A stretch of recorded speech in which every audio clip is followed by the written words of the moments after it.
Good evening, ghouls, ghosts, demons, dames, and beings that go bump in the night. My name is Leslie, and I'll be your host of horrors for tonight's creature feature.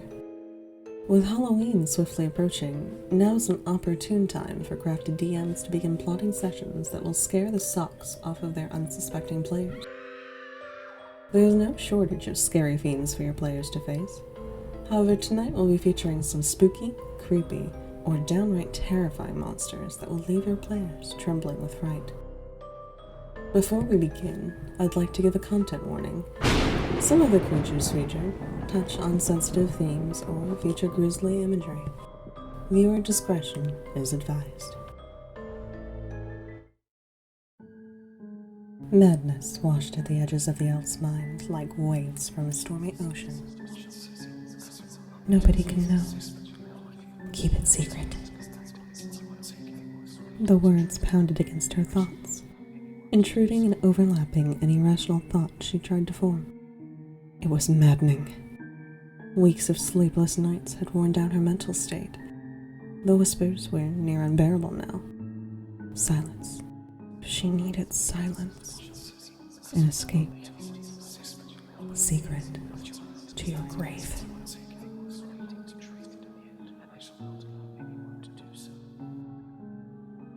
On page 116 of Mordenkainen's Tome of Foes, you'll find an entry for a creature known as an Aelip. An Aelip is the vengeful spirit of a person driven to insanity. Driven by vengeance, and as insane in death as it was in life, it will attack anyone that crosses its path. And they feed off of the sanity of the living, growing more powerful and driving its victim as mad as it. Incoherent babbling and mad mutterings herald the arrival of the Aelip and hypnotize any sane creatures within earshot. Clever DMs will use the Aelip's mad mutterings to their advantage, slowly driving the party insane while keeping the Aelip out of sight. Its incorporeal movement allows it to pass through walls and other objects, as well as creatures. The Aelip is resistant to most types of damage and immune to cold, necrotic, and poison. Being a spirit, it is also immune to most conditions, and its dark vision and passive perception will make it a challenge to many experienced players.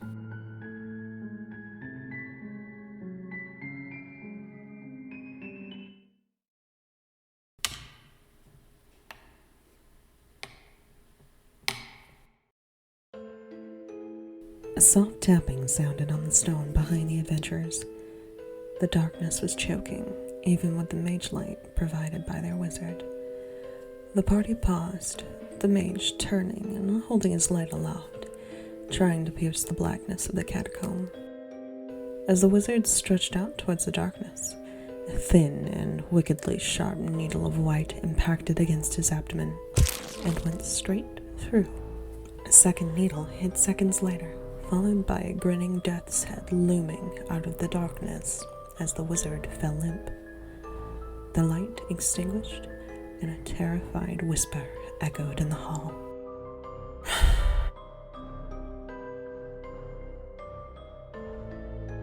On page 121 of Mordenkainen's Tome of Foes, you'll find an entry for a monster known as a bone claw. Bone claws are deadly undead beasts, summoned and controlled by powerful necromancers. The process of summoning one of these creatures is unknown, though what is known is their pure delight in shredding the flesh of the living.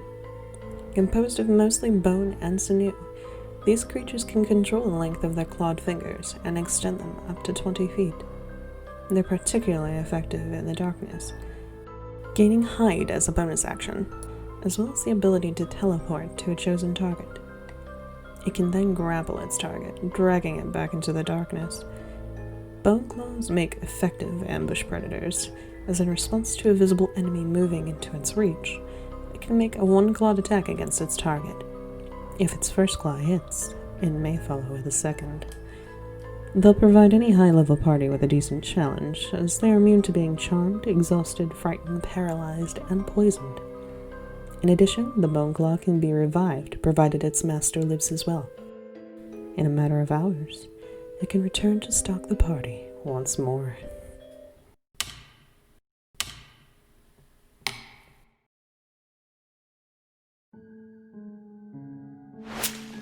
A horrid stench drifted through the dark trees as the gnome made his way deeper into the forest. His nose wrinkled in disgust, and he made a soft, gagging sound. The smell was growing stronger and could only be described as the scent of something rotting. It was near suffocating as he stepped into a small clearing, a strange pause in the wall of foliage. In its center was a bundle of giant yellow blossoms, the petals of which were tipped in a red the color of blood. He gagged again as the smell grew even stronger. As soon as his foot hit grass, the quiet clearing seemed to explode.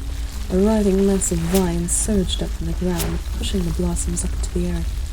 Stuck fast between the vines and roots of the animated flower could be seen a number of grinning skulls, each seeming to beckon the gnome to join their fate as food for the flower.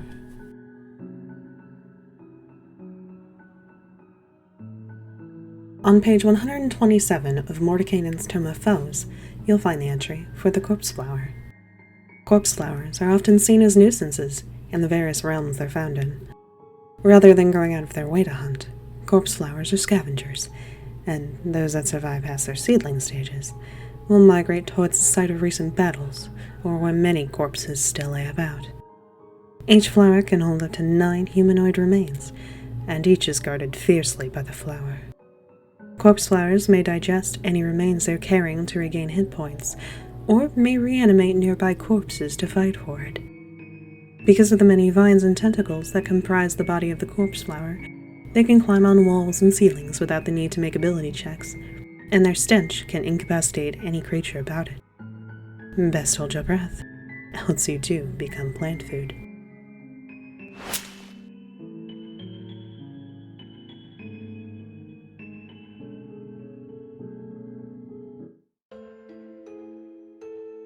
The night was so dark it was almost suffocating. Inky shadows clung to alleyways and houses. Even the weak light of the moon could do little to banish them. A lone figure ran, skirting the buildings and clinging to what scraps of light she could. Usually the night was her friend, but tonight it felt different, malicious. She paused for a moment in an unobstructed beam of moonlight, catching her breath before spotting the ruins of the church before her. Her shadow stretched out behind her, looming taller and taller. The feeling of malevolence grew until a shot of cold, like a spear of ice, ran down her back. She turned, only to see that her shadow was not her own. A black mass as tall as a house writhed behind her, and 2 icy blue eyes watched her in vicious delight.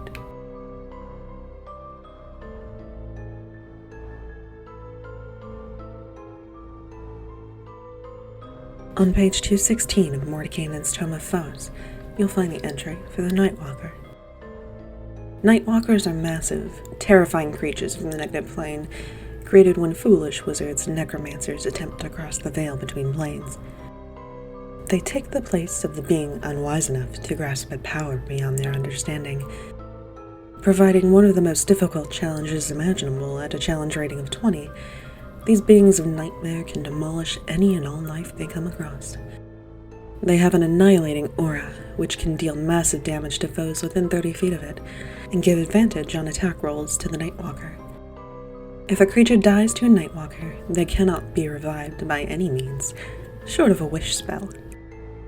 It can reduce the total health of a target, and even frighten and paralyze creatures within 300 feet of it. Where are the shadows, adventurer? The woods were silent, almost eerily so. Nothing stirred this night, and the tiefling shuddered as she looked up, hoping to see the moon, but not finding it. The silence was broken by a forlorn wail that flitted through the trees. It faded, replaced by a soft sobbing. The tiefling, terrified as she was, plucked up her courage to search for the source of the distressed sounds. Whoever it was sounded hurt, and far be it from her to leave someone in pain. However, as she rounded the trunk of a gnarled old tree, her courage swiftly turned to horror and shock. Hovering above the ground was a wispy white figure, the ghostly figure of a woman, disfigured and rotting, floated mournfully above the trees. The tiefling backpedaled, however, her hoof struck a dry stick, and the ghastly figure turned, opened her mouth wide, and let out a skull-splitting shriek.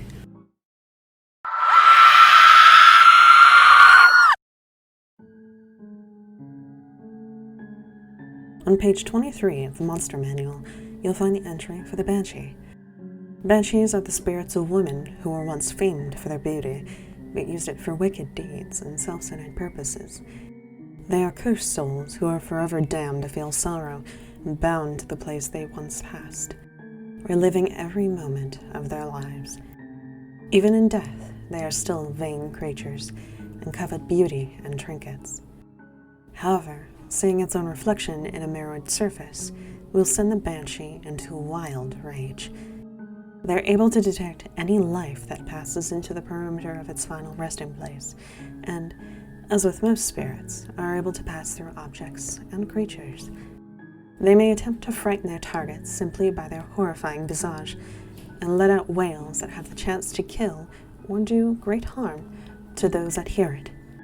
Should you hear a Banshee's call, adventurer, it may already be too late.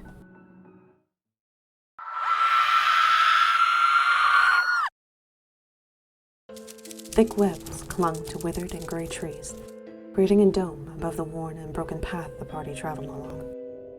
The wind through the trees and the faint creaking of dry branches were the only sounds, aside from the heavy footfalls of the adventurers. The creak of armor or rustle of fabric seemed deafening to the ears.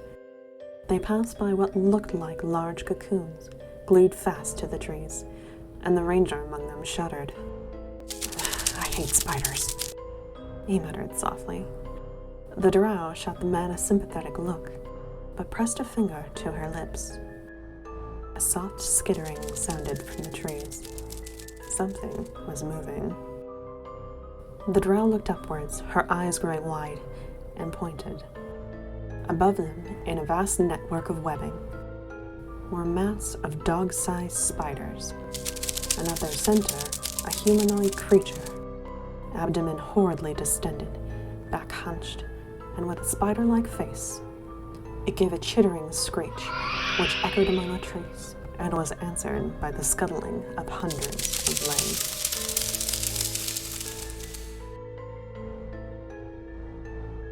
On page 131 of the Monster Manual, you'll find the entry for the Ettercap. A strange cross between human and arachnid, Ettercaps quite well resemble the spiders they tend to, treating them much like a shepherd would a flock of sheep. Rather than actively attack prey, Ettercaps are quiet killers, preferring to set traps for unsuspecting creatures or adventurers. These beasts often lair in dark forests, and their influence on them is quite clear, as their forest home is generally withered and infested with all manner of creatures that delight in gloom and darkness. They share many traits with the spiders they tend to house with, able to walk on webs, climb walls, and sense vibrations through their webs. They can also shoot webbing from their abdomens, restraining any creature if they are hit. While not particularly threatening on their own, or while adventurers are aware of them, they can be quite the challenge for the unwary, or when they are paired with swarms of spiders.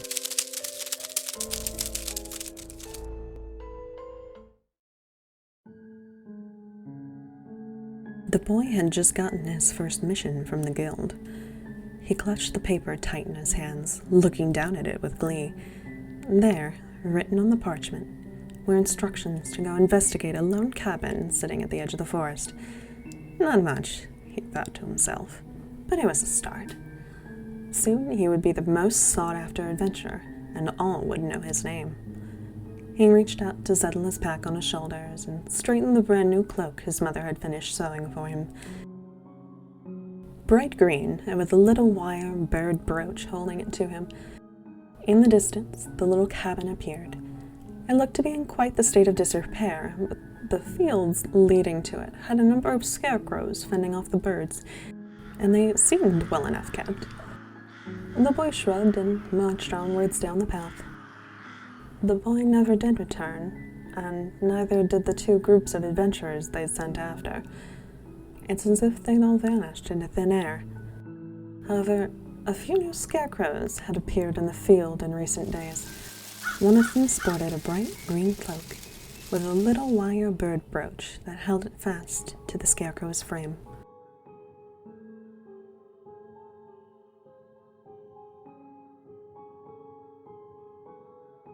On page 268 of the Monster Manual, you'll find the entry for the Scarecrow. Scarecrows are perhaps some of the most unassuming foes one might encounter out and about. Either guarding a hag's hut or simply standing in a field, these constructs seem like normal scarecrows at first. However, the stoic creatures are in reality evil spirits bound to these otherwise innocent constructions. They await their master's orders and will stand with otherworldly patience, waiting for unsuspecting victims. Their petrifying gaze and razor-sharp claws can make them rather difficult to deal with en masse. However, on their own, they should provide little challenge. However, it is suggested that new adventurers avoid the cornfields at harvest season. Flesh. So fascinating, malleable, and so easy to shape. A thin hand, almost childishly delicate, reached out to stroke the pulsating mass that now made up a majority of the head of the human woman. A warrior, she had been, sent to kill, but her flesh was just too pristine to waste. How perfect it would be for shaping. How lovely an experiment she would be. The woman flinched under the touch, though her movement was restrained by a chain coiled about her body. Now, think of how lovely you'll be once I'm done. The woman's eyes widened in terror, and her scream of pain was abruptly cut short as her tongue exploded from her maw, doubling in size and splitting down the middle, massive teeth protruding from the divine. How delightful. And we're only just getting started.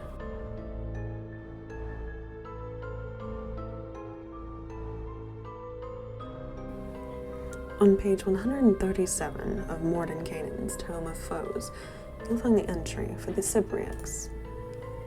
Cypriacs are bloated demons from the abyss, resembling little more than giant, deformed, floating heads. Blood and bile fall in steady streams from their bodies, withering any plant life they touch and polluting the soil. They do not walk, their lower bodies being little more than a mass of stalks and feeding tubes, and instead float across the ground.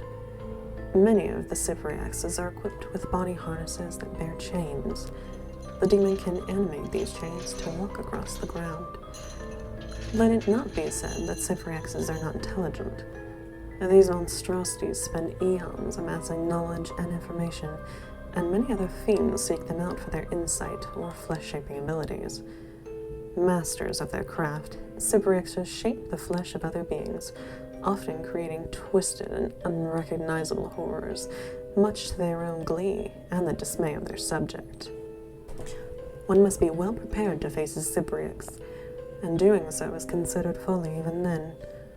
Not only do they have high magical resistance, but they can recover from failed saving throws, choosing to succeed the throw instead, up to 3 times per day. In addition to an array of physical attacks, they can summon their abyssal magics to warp nearby creatures. Those who succumb are poisoned and exhausted. If a target continues to succumb, they will be transformed into an abyssal wretch under the Cypriax's control. A Cypriax may take a variety of legendary actions at the end of another creature's turn. In addition to casting a spell or spraying bile, it may warp a creature physically, changing the target's physical appearance in accordance to a D100 roll. Let us hope you never cross paths with the Cypriax, my brave adventurers. However, a few extra arms may not look all that bad on you.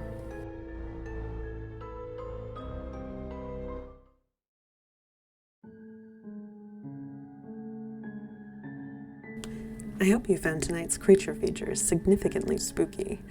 Our 13 Days of Halloween celebration is just getting started, so keep an eye out for more creepy content and contests. If you use any of the creatures featured in a Halloween campaign, feel free to regale us with your tales in our Discord channel or by reaching out to us on Facebook. It might be featured. Good night and best of luck. Who knows what might lurk in the shadows?